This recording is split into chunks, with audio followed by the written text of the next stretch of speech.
خب بچه ما الان قرار اینجا یک پلانی رو بگیریم. حالا قطعا همتون حالا نمیدونم دیدین یا نه، میخوایم راجع به زورخونه و پهلوونی و اینجور چیزها میخوایم هم حشمت صحبت بکنیم.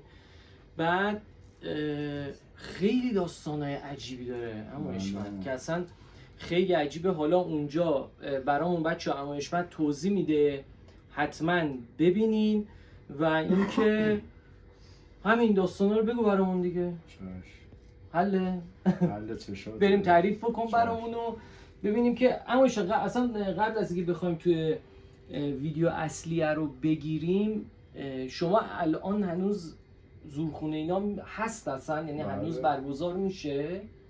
یعنی شما میری هنوز؟ چرا نمیرم داداش؟ پس هنوز هست. این ورزش باستانی آدم از 100 سالشه. پس هنوز هسته. من فکر فکر می‌کردم ورزش میکنه، هم میشینه تماشا میکنه. مثلا این ورزشیه که قدیمی ترین ورزش بکنم تو کل دنیا ورزش باستانیه. بسیار عالی. خب بریم برامون توضیح بده. بریم.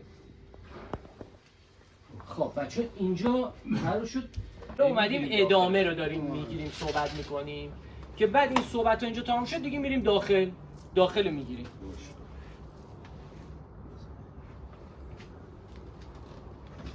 علی ببین این پرونده ها کلن اسم و اینا نباید دیده بشه. نه دیگه میگه 100 خورده خانواده است اینجوری. اما شد شما الان 100 خورده ای؟ کمه الان نیوردم.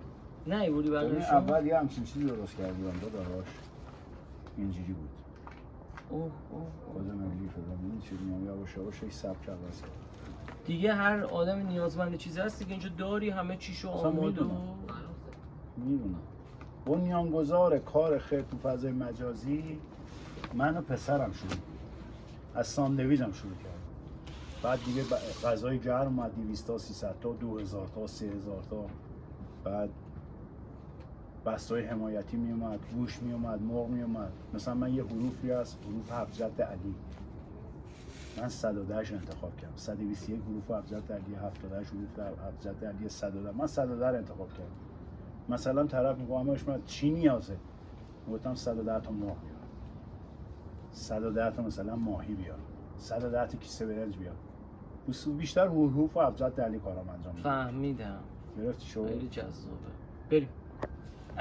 اما حشمت شما ما قبل از اینکه بخوایم مستند زندگی شما رو بگیریم، شما 2 تا نکته خیلی جالب به من گفتی، خواستم اینو توی پشت صحنه بذارم.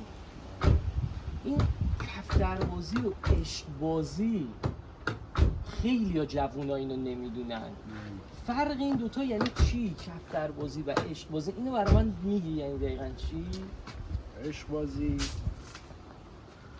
مثل این گروبندهای الان میان یه تعداد کفتری رو درست میکنن، کفتر واقعی ها این زحمت میکشن 7-8 ساعت این کفتر میپره.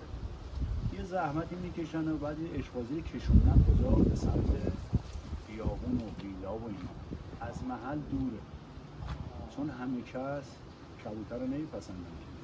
سر همین از تو محل کشوندن خیلی آوردن اینجا. مثل این داداشیم که الان پیششن اینجا میریم کفتراش هم نگاه میکنیم. آره. کشوندن به اینجا راحت ترم از محیط محل و خون زندگی مردم و فلان اینا آوردن اینجا. اینو بهش میگن عشقبازی.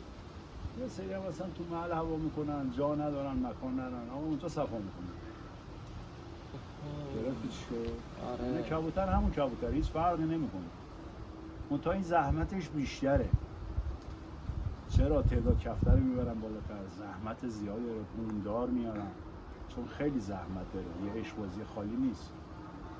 شبانه روز این کفتر رو باید تمیز کنن، واکسن بزنن، دارو بدن. تیرما یه گروه میبندن. بیشتر این گروه هم پول رهده بدل میشه. نه بابا همچین چیزی نیست. شما در سال با خاور و نیسان و واسه اینا گندم بیاری، ارزن بیاری. میدونی چقدر پولش میشه؟